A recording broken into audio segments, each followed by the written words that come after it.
I wanted to take this opportunity to acknowledge that this meeting is taking place on the traditional territories of the Coquitlam First Nation. Also say thank you to the City of Coquitlam for allowing us to host this event in their council chambers. We are also joined here today by a couple members of Coquitlam Council as well as Port Coquitlam Councils. And finally, a thank you to our funders from the BC Freshwaters Initiative and the Real Estate Foundation of BC, where none of this work would be possible without their support. So I thought I'd just give a really quick, brief snapshot about the roundtable because sure most of you know, but just in case, snapshot about it. It was formed in 2011 after about 4 years of various groups and individuals and interest in the river together to define a common vision, mission, and guiding principles for the watershed. The roundtable represents multiple sectors, such as industry, development, as well as utilities with BC Hydro, stewardship groups, arts, culture, and of course representatives from the Coquitlam First Nation, Port Coquitlam, city staff and council, and in 2015, the Watershed Roundtable created a watershed action plan, and a number of pressures and issues and opportunities were identified. Um, an opportunity, um, and opportunities for improving the health of the watershed. Of course, some of those species, stormwater management, but the reason we're here today, one of those pressures was development. So out of that, a development subcommittee was formed to focus on how we can look at providing opportunities to incentivize different forms of development or consider different needs of the watershed through a development lens. We had a workshop last year, which was great, with a number of developers and interest in the watershed. And then we had a lunch that followed that, which is really the reason for this session today. We had a lunch with a couple of developers who really questioned why, when we were talking about site-specific developments, why landscape measures for stormwater management were part of the requirements of redevelopment, but why they weren't necessarily then acknowledged as being part of the infrastructure that there's typically required as redevelopment, such as pipe, water, and stormwater, etc. So, and that, in fact, a lot of redundancy was being built in, landscape measures, but as well as having pipe on the ground. So we just wanted to learn a little bit more about that, and with that brings in Emanuel Machado, who we've heard a lot about in terms of the town of Gibsons and their natural asset management. And Emanuel is the CAO of the town of Gibsons, been there since about 2012. His career has had, seems like his title has been from planning to sustainability, now local government. He's won a number of awards, really recognizing his own innovation and commitment to an environment and sustainability, but also the work that he's done with his staff has also won accolades with the natural asset management. We really see this as an opportunity to learn about what is natural asset management this afternoon, its relationship to development standards, what are some of the costs and risks associated with it. It's also an opportunity to learn how development and municipalities can be leaders in creating and protecting assets and communities, and it's linked to climate adaptation, which I think is really important right now, where we have cities basically declaring climate emergencies and how these kind of things can. So, really, with that, I wanted to welcome Emanuel to the stage. Well, thank you very much for having me. I hope to share a little bit of our experience in Gibsons at incorporating natural asset management into our decision-making, planning, and investment. So nature is a fundamental component of municipal infrastructure system, and increasingly is also recognized as being critical to our ability to be resilient to climate change. In Gibsons, many of the services that we provide to our residents are directly or indirectly delivered by nature.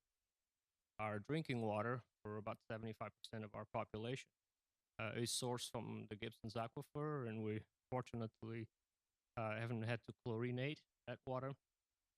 But, but it stores, it filters, and it costs us very little to operate that system. Our creeks, our forest, our soils combined convey the majority of our stormwater in town. We filter that as well. And our foreshore being a oceanside community, we've got about 3 kilometers of foreshore, and the inner harbor is quite developed, but the other areas we're trying to restore to its natural state using a green shores approach. But it's hard to ignore the benefit and the obvious services that we are getting from these. So we, in essence, have had to create a revised practice to manage assets that we primarily, up until recently, relied upon, but had a very disconnected relationship with. And in our experience, what has worked is to use principles of asset management, of financial planning, and of ecology. And from an asset management perspective, it's our core service area.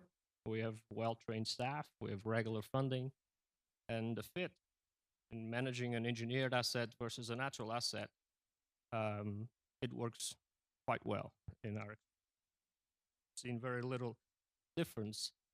Where perhaps it's important to distinguish is that we have gone from managing individual assets, even within each class, to managing a system, because our drainage system is a system itself. A drinking water system doesn't start at the pump house; it starts at the bottom of the aquifer. So it's important to keep in mind. From a financial planning perspective, our initial approach was around the need to report out under our public sector accounting board requirements, and then realizing very quickly that we're actually not allowed to report on these assets. But the discussion from there just moved away from when we start talking with our auditors about understanding our risks and our liabilities, and I'll talk a little bit about risk in a minute. And that certainly got the interest of our auditors because we want to have frank discussions with ourselves and others about the dependency that we have on these assets and what is our plan if one of these fails. Within the financial planning, our financial department and others are quite comfortable with it, putting aside, if we separate financial planning from financial recording, the recording part is where we run into issues with metrics and standards. But from financial planning perspective, council can fund that starting tomorrow. And we certainly, our council has made substantial investments in our natural assets as well. Ecology is where we have limited experience, being a small town. And the principles that we've brought from that area, we work a lot with the David Suzuki Foundation, who have some expertise on that, and other folks, is understanding sort of how do we go about doing condition assessments of natural assets, understand how do we identify and value the services that these assets provide, talk about municipal-like services, looking at our practices, and important in this case to understand that there's a balance. We can't just overuse the asset, and that we have to find the right balance between understanding its condition, extracting service from it, but we should always be contributing in a positive way towards the ongoing restoration of it and maintenance. Like your cities, our town has challenges and opportunities. Nature itself, it's undervalued and underpriced and overused. We see it in what's happening with our atmosphere, contaminated soils, plastic in the ocean, pretty obvious. Our infrastructure, what we built in the 50s and 60s, quite a bit of it, it's breaking down faster than we can afford to replace. And so nature itself knows no boundaries. From the top of the mountain to the ocean, there are 6 different agencies that are responsible for that cubic meter of water that's trying to make its way to the ocean. And everybody looks at it differently and often at cross purposes as well. So, how we try to think about it is that we all live in watersheds. In fact, we live in a bowl. And what we've been calling infrastructure is primarily some pipes at the bottom of the bowl. But in natural asset management, you manage the whole area and not just the pipes within it. From a sustainability perspective, we can be sitting in the greenest of buildings and be within a watershed that is not sustainable and that is prone to droughts or floods or fires or sea level rise. And so understanding that, in our view, the sustainability of the watershed should come before just about anything else. For some, that's a ditch. For us, is a valuable natural asset that conveys storm water. That's how we think about it.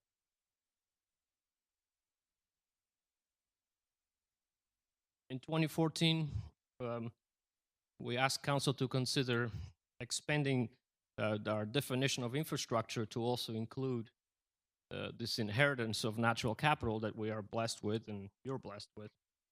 And so they did that, and we started with the official community plan that very clearly states the recognition that we have for these natural assets and the role that they play in our community. Shortly after, and from what Blair was talking a little bit earlier, we too, in the mid-2000s, sort of ventured down the green infrastructure road, but wanted belt and suspenders, and it became quite expensive to do green infrastructure about anywhere. So we've rewritten our subdivision standards since then that we require less infrastructure than we used to.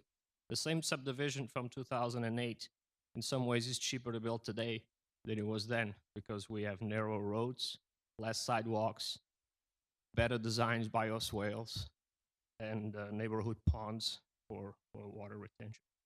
That, and then we're able to recognize that some of the assets that you're producing from an infrastructure perspective can and should count towards your park dedication, for example, because people seem to receive those assets in the neighborhood quite well.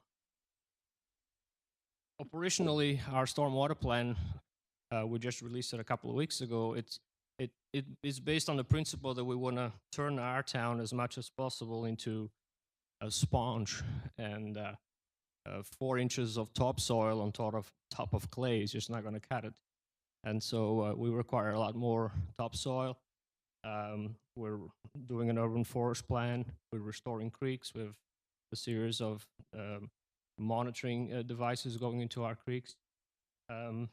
So that's sort of part of our infrastructure plan, and it's all influenced by natural asset management.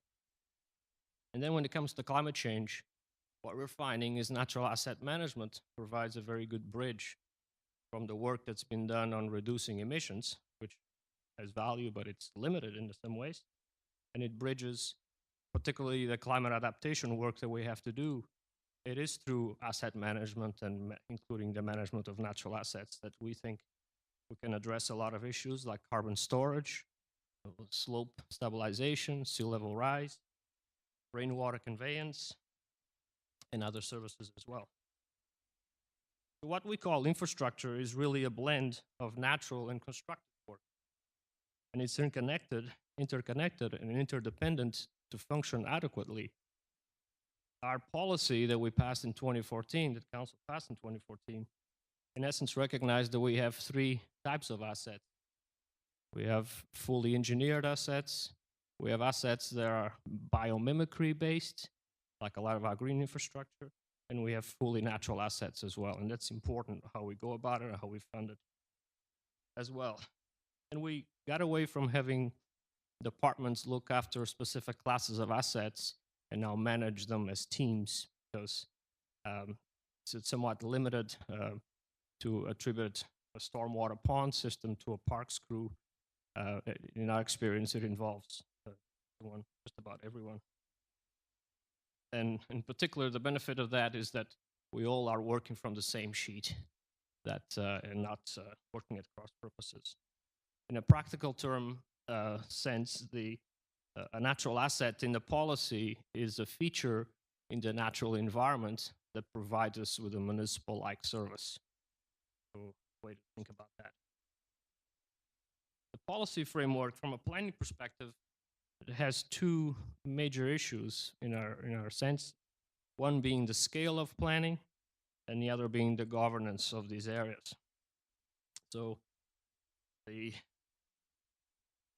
many of the assets that we rely upon go well beyond our town's jurisdiction. And so recognizing that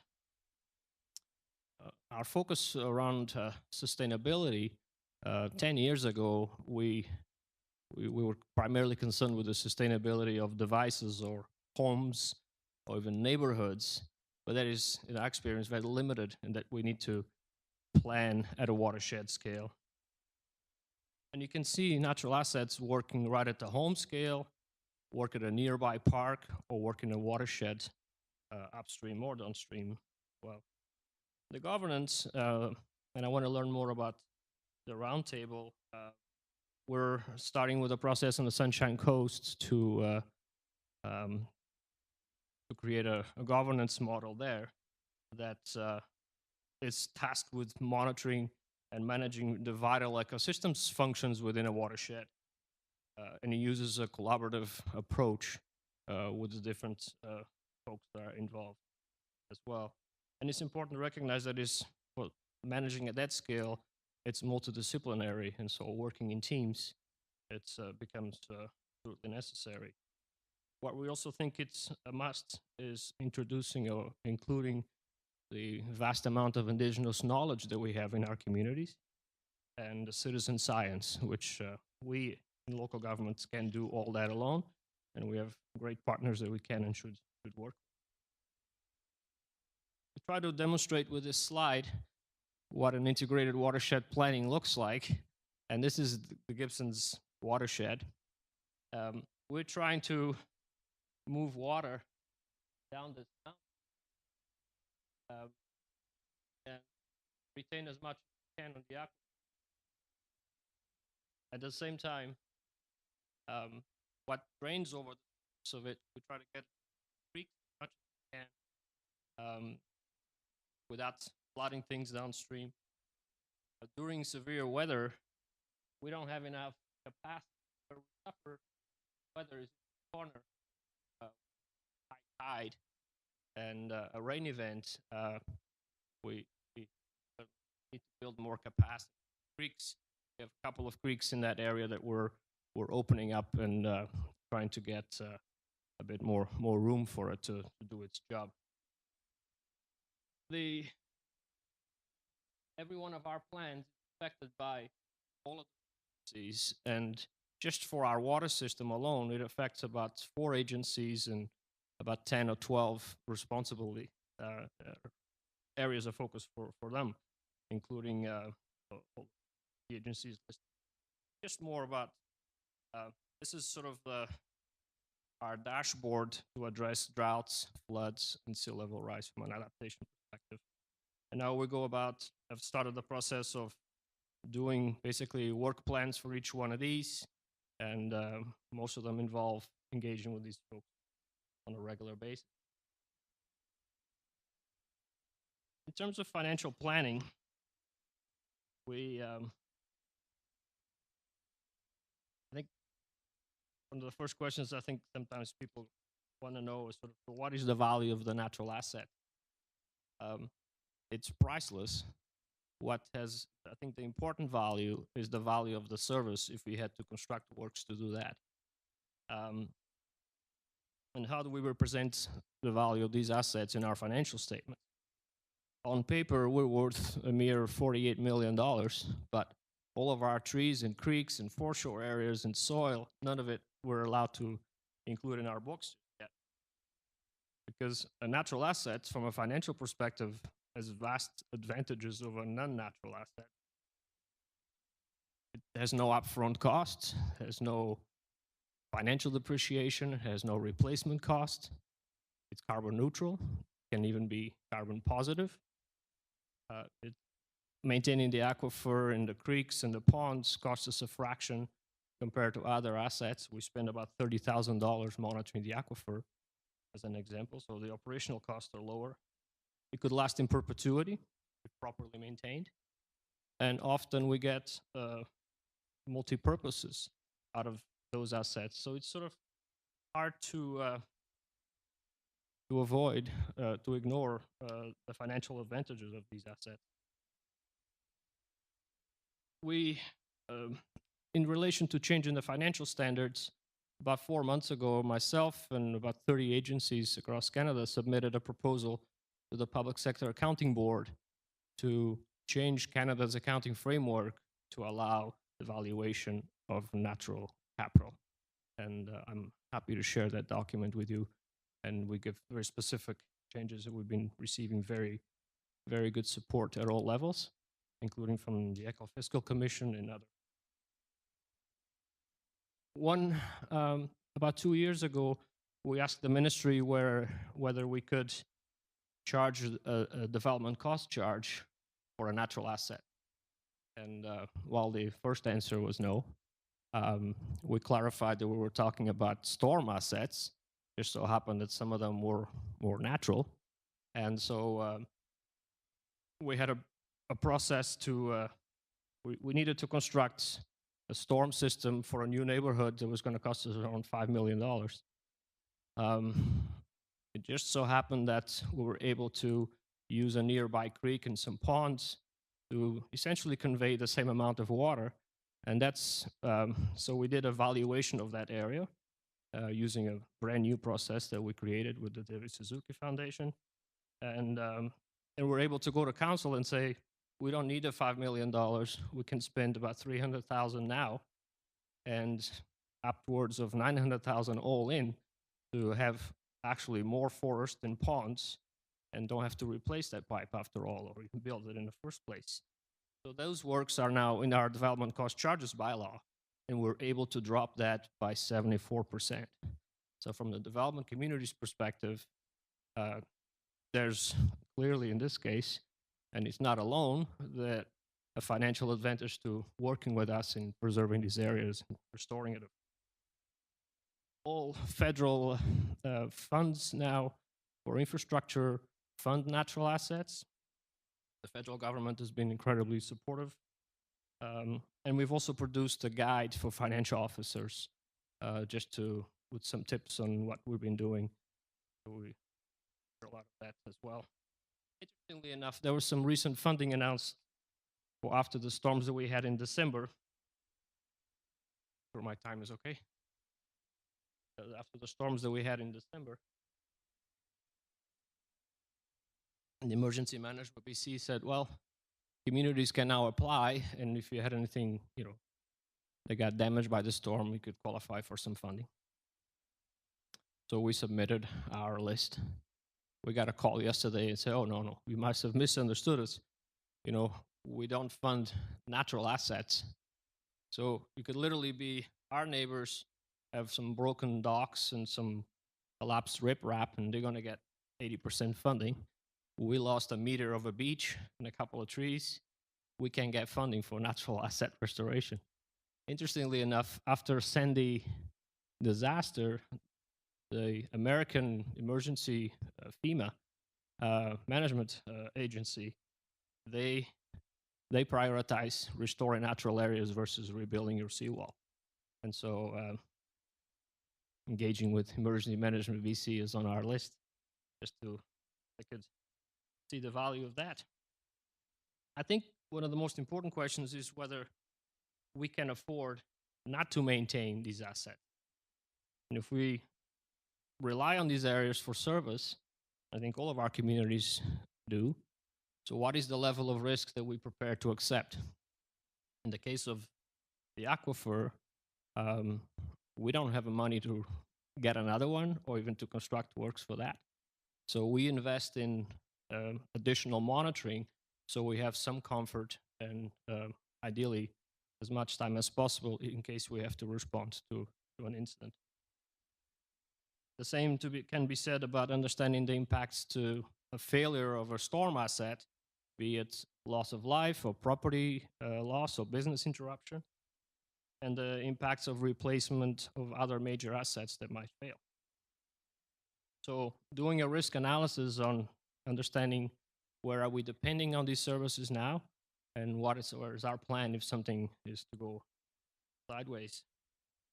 The Insurance Bureau of Canada, for the last couple of years, have started to raise the alarm from an insurance perspective that they cannot afford to replace homes that are insured today that are primarily on floodplains. And so they released a report recently, 7 months ago, and that in essence their advice is, retain the natural assets that you have, restore what you have lost, and build only what you must. And so it's interesting when insurance sort of is one of the biggest proponents of protecting natural areas. From our sense, we think we're onto something there. We've been operating the Town of Gibsons. Most of what I've told you is for us. That's what we're doing. But we also see a lot of value in sharing our story with others, and so we've had a lot of interest in trying to scale up this approach. And we formed a partnership about 3 years ago now with the Davis Suzuki Foundation, who's basically our technical team. The Smart Prosperity Institute, they provide the research for the program. We have a 3-year research agenda we're about to release. And then Roy Brock and Associates, they do the secretariat. So we have the Municipal Natural Assets Initiative. I'm the chair of it. The Town of Gibsons is the living lab for this work. And we've been running pilots across Canada. We're on our second cohort now, all the way out to New Brunswick. And we've got, by the end of this year, we expect to have about 24 cities. We talk about the region of Peel, city of Oshawa, service regional areas in New Brunswick, several communities in BC, Nanaimo, West Van. And they're looking at identifying a major asset for them. And then we come in, we work with their folks to do an assessment, condition assessment, do a financial plan and a management plan. And then they're ready to sort of within 18 months to incorporate that asset into the asset management plans. And it's important, the communities that we work have to have some form of asset management culture and program in place, because you can't go from not managing your roads and pipes to managing a wetland. I think that would be too much of a stretch.